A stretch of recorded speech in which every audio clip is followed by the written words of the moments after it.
এগুলো হচ্ছে ঝিঙে গাছ।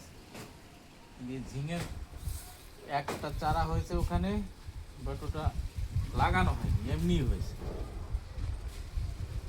এমনি হাওজা হয়ে পড়েছে। আগে লাগানো ছিল, তার বীজ পরে এই গাছটা হয়েছে। দেখো গাছ, তিনটে গাছে, একটা গাছে কতগুলো ফল ধরেছে, আরও হবে, উপরেও আছে। এই আম গাছটা উপরের দিকে উঠে গেছে, এখানে হবে আর। এতে তিনটে চারটে বেগুন গাছ আছে, বেগুন গাছে ফল ধরেছে। আমরা থাকি গুজরাটে। গুজরাটে এই ডাটার বীজগুলো পাওয়া যায় না, ডাটার বীজগুলো পাওয়া যায় না, এই বাংলার থেকে আনা বীজ।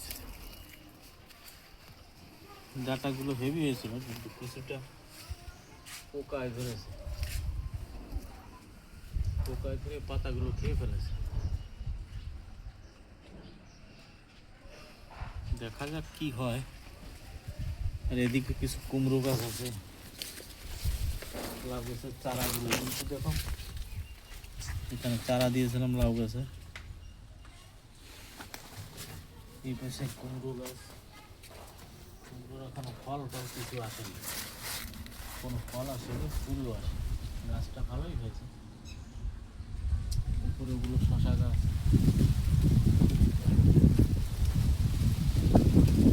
এখানে বৃষ্টির কম, বৃষ্টির সংখ্যা কম, এবার বৃষ্টি খুব কম হয়েছে। আজকে মেঘ দেখা যাচ্ছে আকাশে, বৃষ্টি হয় কিনা কে জানে। এদিকে ঝিঙে গাছটা, এই ঝিঙে গাছটায় অনেকগুলো দুটো তিনটে ফল এদিকেও আছে।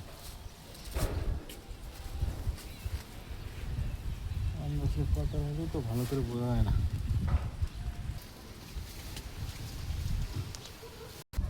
ছবিটা কিরম বানাইছিল,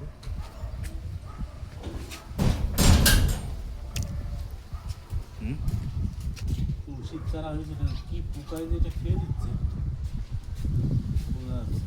কেন। ফুলের বীজগুলো বানাচ্ছে না।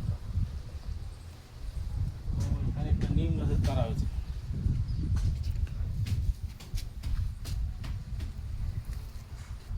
একটা নিম গাছ বাড়ি থাকা অনেক ভালো।